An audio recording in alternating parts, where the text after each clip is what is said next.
कभी सोचा है कि हजारों फीट की ऊंचाई पर हिमालय के बीचों बीच बना एक मंदिर सदियों से कैसे टिका हुआ है? आज हम बात करेंगे केदारनाथ धाम की।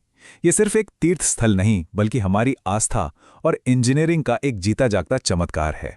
सबसे पहले तो जरा इसकी लोकेशन पर गौर कीजिए। समुद्र तल से 11,755 फीट ऊपर।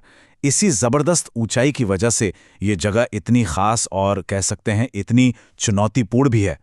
और हाँ, केदारनाथ कोई आम मंदिर नहीं है। ये भगवान शिव के उन 12 पवित्र ज्योतिर्लिंगों में से एक है, जहां माना जाता है कि वो खुद प्रकाश के रूप में प्रकट हुए थे।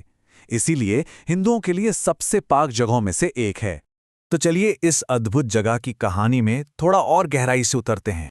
इस मंदिर की कहानी वो सीधे जुड़ती है महाभारत के महायुद्ध से, जब पांडव युद्ध के बाद अपने पापों से मुक्ति पाने के लिए एक सफर पर निकले थे। हुआ ये कि पांडव अपने ही परिवार से युद्ध करने के पाप का बोझ लिए भगवान शिव को ढूंढ रहे थे, उनसे माफी मांगने के लिए। लेकिन शिव उनसे मिलना नहीं चाहते थे, तो उन्होंने एक बैल का रूप ले लिया, पर पांडवों ने उन्हें पहचान ही लिया। जैसे ही शिव ने धरती में समाना शुरू किया, भीम ने झट से बैल के पिछले हिस्से को पकड़ लिया, और बस उसी जगह पर पांडवों ने पहले केदारनाथ मंदिर की नींव रखी। अच्छा, कहानी तो कमाल की है, लेकिन अब जरा इस मंदिर की बनावट पर ध्यान देते हैं, जो किसी भी चमत्कार से कम नहीं है।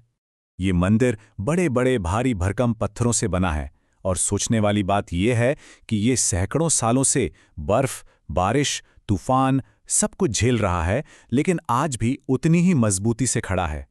यहां देखिए, यही तो है इस मंदिर का सबसे बड़ा राज। आमतौर पर बिल्डिंग्स में पत्थरों को जोड़ने के लिए सीमेंट या चूने का इस्तेमाल होता है ना? पर केदारनाथ में पत्थरों को एक दूसरे में फंसाया गया है, जैसे कोई जिग्सॉ पजल हो। इसी इंटरलॉकिंग तकनीक ने इसे इतना मजबूत बनाया है। केदारनाथ में आस्था और प्रकृति का एक अनोखा तालमेल देखने को मिलता है, और इसका सबसे अच्छा उदाहरण है मंदिर का ये 6 महीने वाला साइकिल। पता है, साल में लगभग 6 महीने तक ये पूरा का पूरा इलाका बर्फ की एक मोटी चादर ओढ़ लेता है। ऐसे में मंदिर तक पहुंचना नामुमकिन हो जाता है। तो होता क्या है कि गर्मियों में जब रास्ते खुले होते हैं तो भक्त केदारनाथ में पूजा करते हैं, लेकिन सर्दियों में भगवान की मूर्ति को पास के एक गांव ऊखीमठ में ले जाया जाता है, ताकि पूजा अर्चना वहां भी चलती रहे। देखिए कैसे आस्था ने प्रकृति के साथ संतुलन बना लिया है। तो अब सवाल ये है कि अगर आज किसी को इस पवित्र धाम की यात्रा करनी हो, तो वहां तक कैसे पहुंचा जा सकता है? देखिए, सफर शुरू होता है देहरादून एयरपोर्ट से।